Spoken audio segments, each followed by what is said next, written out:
Good afternoon everyone. आज की हमारी क्लास एसटीपी फर्स्ट ईयर के लिए इंट्रोडक्टरी वेटनरी मेडिसिन की है, इंट्रोडक्टरी वेटनरी एनाटॉमी की है।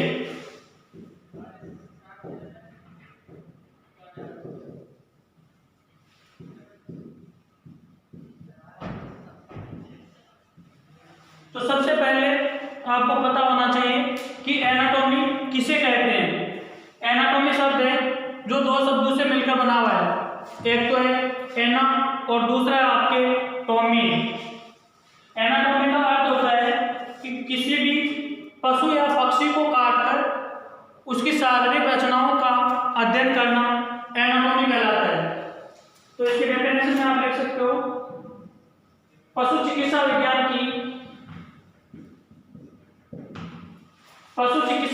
की वह शाखा जिसके अंतर्गत मर्द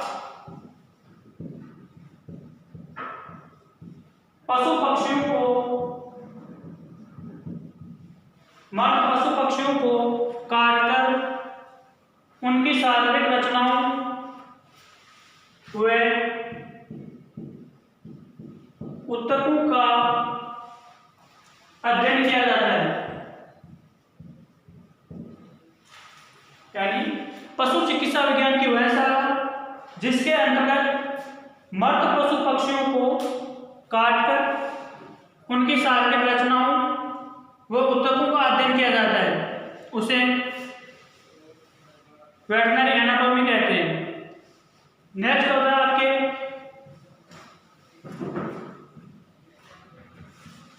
माइक्रोस्कोपिक एनाटॉमी।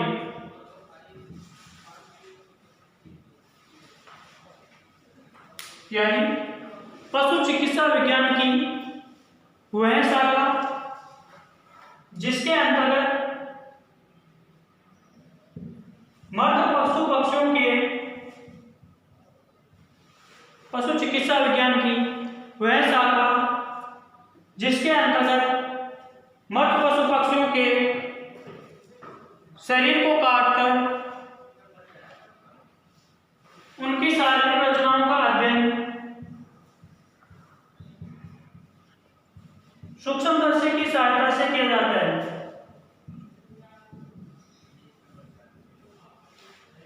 माइक्रोस्कोपिक, यहीं से पता लगा आपको इसके नाम से कि माइक्रोस्कोप की सहायता से एनाटॉमी का मतलब तो होता है कि जो भी पशु या पक्षी है उसकी शारीरिक रचनाओं का अध्ययन करना एनाटॉमी कहलाता है। और माइक्रोस्कोपिक का मतलब होता है कि माइक्रोस्कोप के माध्यम से मर्द पशु पक्षी की शारीरिक रचनाओं का अध्ययन करना माइक्रोस्कोपिक एनाटॉमी कहलाता है। दूसरी शाखा है इसकी मैक्रोस्कोपिक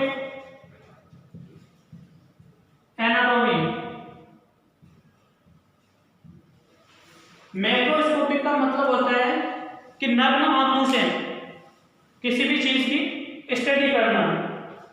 तो मैक्रोस्कोपिक एनाटॉमी में आपके हो जाएगा कि पशु चिकित्सा विज्ञान की वह शाखा जिसके अंतर्गत मर्द पशु पक्षियों की शारीरिक रचनाओं का अध्ययन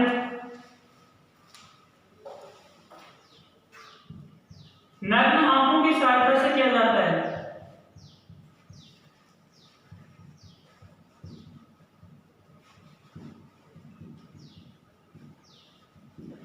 यानी नॉर्मल आंखों के माध्यम से देखकर किसी भी चीज के बारे में स्टडी कर सकते हैं अपन, उसमें किसी भी प्रकार के माइक्रोस्कोप की आवश्यकता नहीं होती है।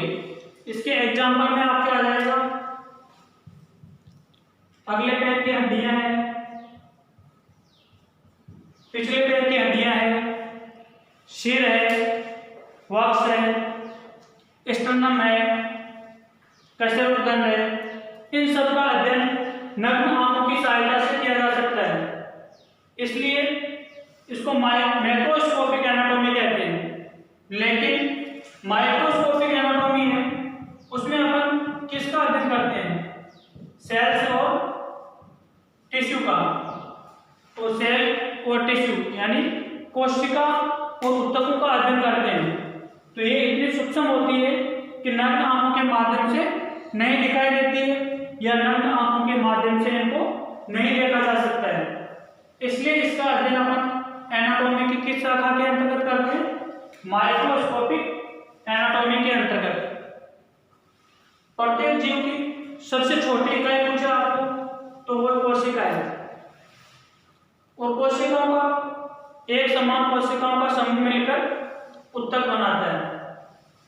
तो इसका भी अपन अलग अलग अध्ययन करेंगे कि विज्ञान की वह शाखा जिसके अंतर्गत कोशिकाओं का अध्ययन किया जाता है उसे साइटोलॉजी कहते हैं।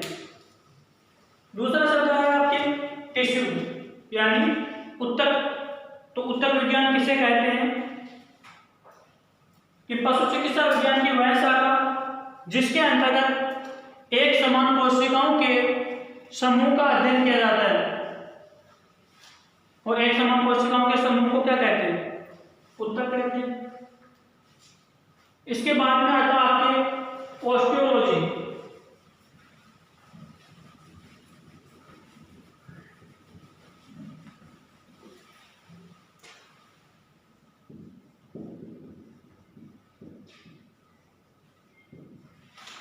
ऑस्टियोलॉजी शब्द है वो दो शब्दों से मिलकर बना हुआ है, एक आपके ऑस्टियो और दूसरा है लॉजी।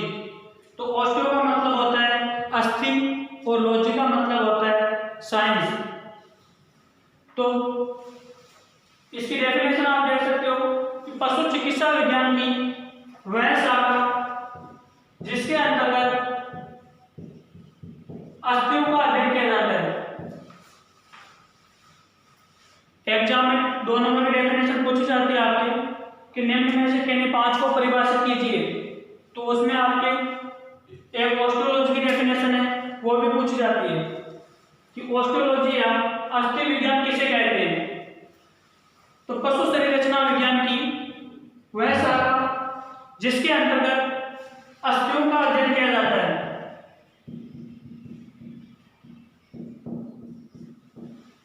Study of bones. दूसरा है आपके न्यूरोलॉजी। और न्यूरोलॉजी शब्द है जो नर्वस सिस्टम से आया है, न्यूरॉन से या तंत्रिका तंत्र से आया है। तो न्यूरोलॉजी किसे कहेंगे अपन? Study of nerve.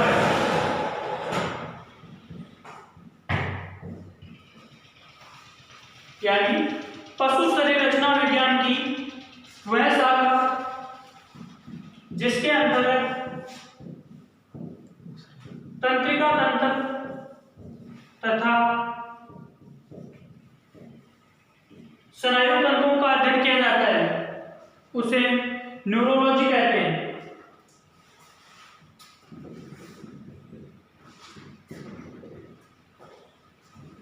तीसरी डेफिनेशन आपके आर्थ्रोलॉजी या सिंडेस्मोलॉजी।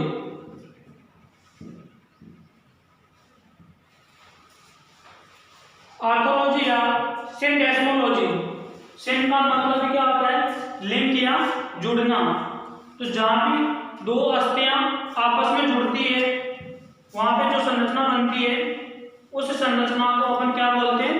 जॉइंट बोलते हैं।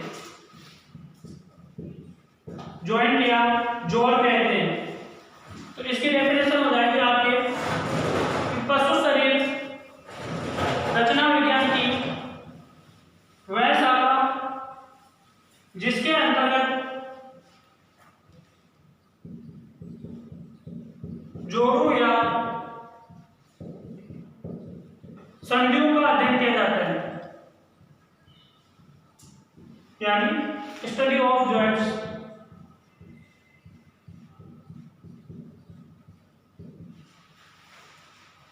पशु शरीर रचना विज्ञान की वह शाखा जिसके अंतर्गत जोड़ों या संधियों का अध्ययन किया जाता है उसे ऑर्थोलॉजी या सिंडेस्मोलॉजी कहते हैं। नेक्स्ट डेफिनेशन है आपकी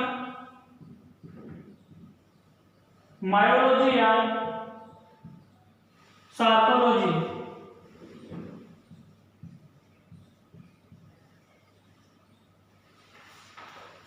मायो शब्द है वो मायोग्लोबिन से है, और मायोग्लोबिन है जो मसल्स में पाया जाने वाला पिगमेंट होता है, उसकी वजह से मायोलॉजी शब्द बना है। और सार्कोलॉजी है जो सार्कोमियर से आया है, सार्कोमियर है जो मांसपेशियों की सबसे छोटी इकाई होती है, इसलिए विज्ञान को मायोलॉजी या सार्कोलॉजी कहा जाता है। तो आपको डेफिनेशन पूछे कि मायोलॉजी किसे कहते हैं, तो उसमें आपको सीधा सीधा लिखना है स्टडी ऑफ मसल्स, यानी पशु शरीर रचना विज्ञान की वह शाखा जिसके अंतर्गत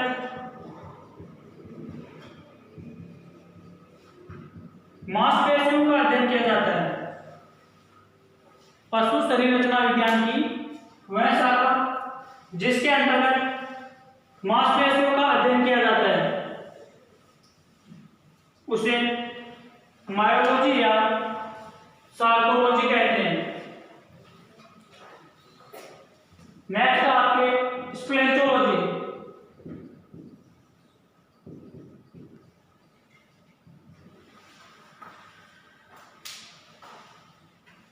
पशु शरीर रचना विज्ञान की वह शाखा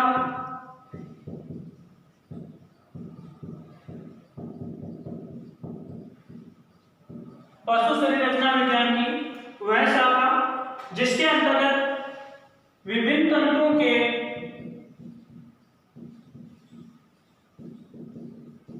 आंतरिक अंगों का अध्ययन किया जाता है।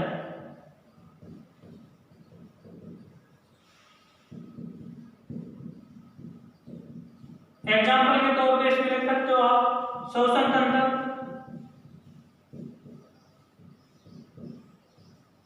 पाचन तंत्र, उत्सर्जन तंत्र, प्रजनन तंत्र, तंत्रिका तंत्र, ये सभी आपके स्प्लेंचोलॉजी के एग्जाम्पल है। यानी पशु शरीर रचना विज्ञान की वह शाखा जिसके अंतर्गत विभिन्न तंत्रों के आंतरिक अंगों का अध्ययन किया जाता है उसे स्प्लेंचोलॉजी कहते हैं। जैसे श्वसन तंत्र है तो श्वसन तंत्र में एक एक अंग का अध्ययन किया जाता है, जैसे फेफड़ों का है, ट्रेकिया का है, ब्रोंकाई का है, एक एक करके इसमें स्टडी की जाती है। नेक्स्ट आपके एस्थेसियोलॉजी।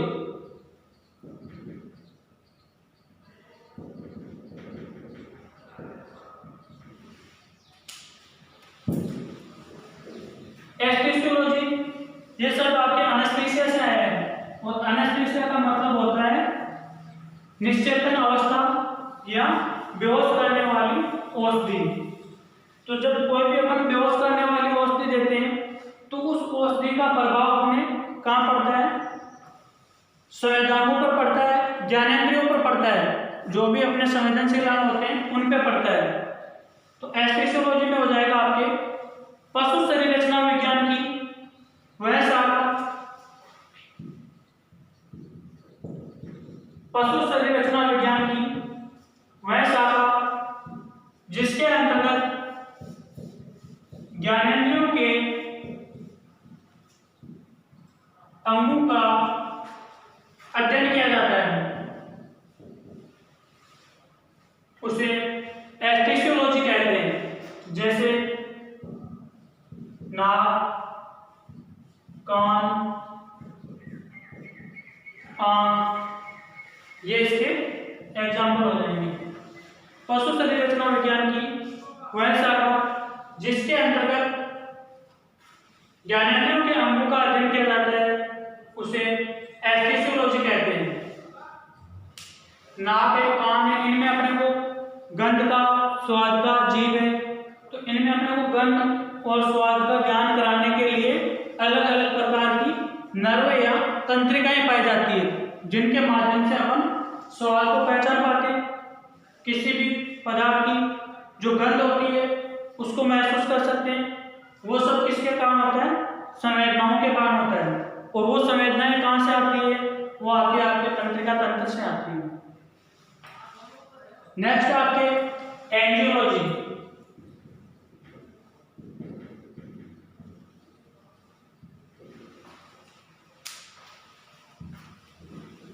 नाम सुना होगा एंजियोग्राफी, और एंजियोग्राफी किससे संबंधित होती है? आपके हार्ट से संबंधित होती है। तो एंजियोलॉजी में अपन क्या करेंगे कि पशु शरीर रचना विज्ञान की वह शाखा जिसके अंतर्गत हृदय,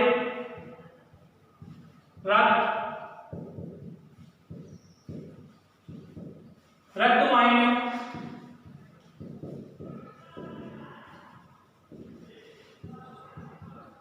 तथा लसिका तंत्र का अध्ययन किया जाता है। यानी पशु शरीर रचना विज्ञान की वह शाखा जिसके अंतर्गत heart, blood vessels and lymphatic system का अध्ययन किया जाता है। विज्ञान की उस शाखा को एंजियोलॉजी कहते हैं। तो ये जो आपके वेटनरी से संबंधित जो सामान्य डेफिनेशन थी वो मैंने बता दी है। एक बार फिर से आपको बता रहा हूं मैं। सबसे पहले आपके एनाटॉमी किसे कहते हैं? पशु शरीर रचना विज्ञान की वह शाखा या पशु चिकित्सा विज्ञान की वह शाखा जिसके अंतर्गत मृत पशु पक्षी को काटकर उसकी शारीरिक रचनाओं व ऊतकों का अध्ययन किया जाता है, उसे वेटनरी एनाटॉमी कहते हैं। उसके बाद में आती है आपकी माइक्रोस्कोपिक एनाटॉमी।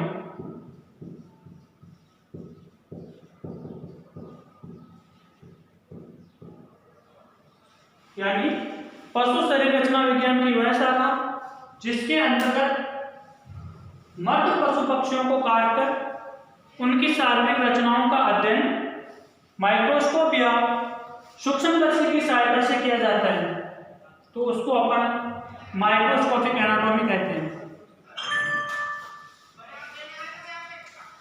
नेक्स्ट आपकी डेफिनेशन है मैक्रोस्कोपिक एनाटॉमी।